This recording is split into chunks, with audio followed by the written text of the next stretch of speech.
एका कामाच्या निमित्तानं. काही कामानिमित्त ते गेले असत तर काही आपण सांगू शकत नाही, पण तरी कोणत्याही पक्षाच्या आणि कोणत्या व्यक्तीच्या मनातलं काही व्यक्त करणं अवघड आहे. बैठक आयोजित करण्यात आलेली आहे. काय या ठिकाणी बैठक कल्पना येणार आहे? तसे राहतात आंदोलनात रामरक्षा आठवतात.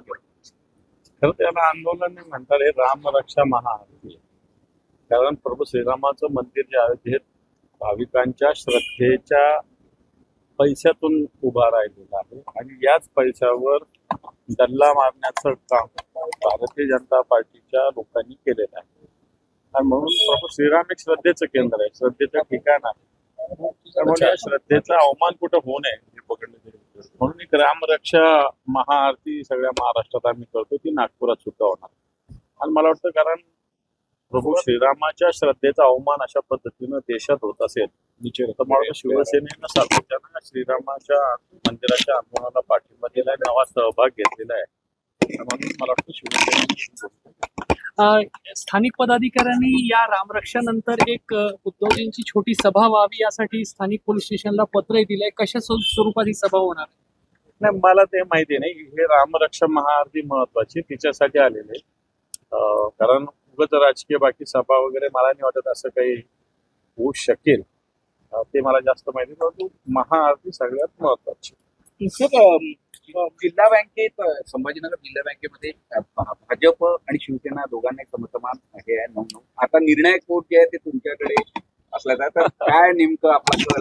नाही, माझी भूमिका अशी आहे की तिथे कोणताही पक्ष आणू नये. शेतकऱ्यांसाठी बँक या भूमिकेतूनच आम्ही इलेक्शन लढलेलो आहे आणि मला वाटत नाही काही भांडण कोणाची होतील. सगळे मिळून एकत्रित बसून त्याच्यात निर्णय होत असं मला तरी वाटतं. पण निर्णायक चेंडू तुमच्या कोर्टात आलेला आहे. सुद्धा निर्णायक जर आला असेल तर निश्चित शेतकऱ्यांच्या हिताच्या बाजूने जो राहील त्याच्या बाजूने उभा राहण्याचा प्रयत्न करू. तसे तर दोघही पक्ष शेतकऱ्यांच्या बाजूच्या हिताचे नाही, पण त्यातल्या त्यात विचार करू. पण त्यातलं त्यात कोण सरस वाटतं आपल्याला? नाही, अजून उमेदवार काही नाही ना. उमेदवार कोण समोर येतो त्याच्यावर अवलंबून आहे. जयंत पाटील आणि मुख्यमंत्र्यांची कालची भेट, एकूणच राष्ट्रवादी पवार गट एनडीए सोबत येण्याच्या चर्चा, कसं बघता तुम्ही असं? मला असं वाटत नाही काही कामानिमित्त जयंत पाटील साहेब मुख्यमंत्र्यांना भेटलेले आहेत.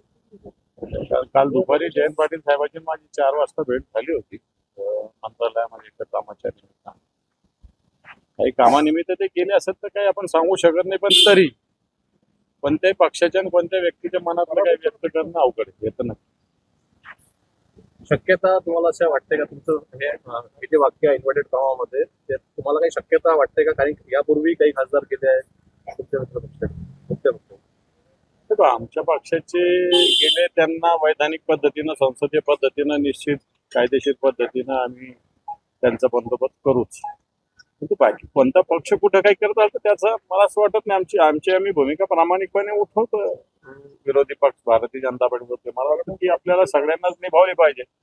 नाही तर वेगवेगळ्या तळ्यात मळ्यात भूमिका वेगवेगळ्या वेगवेगळ्या राहिल्या तर मला असं वाटतं जनतेचा विश्वास सुद्धा कमी होईल. हे महत्वाचं आहे.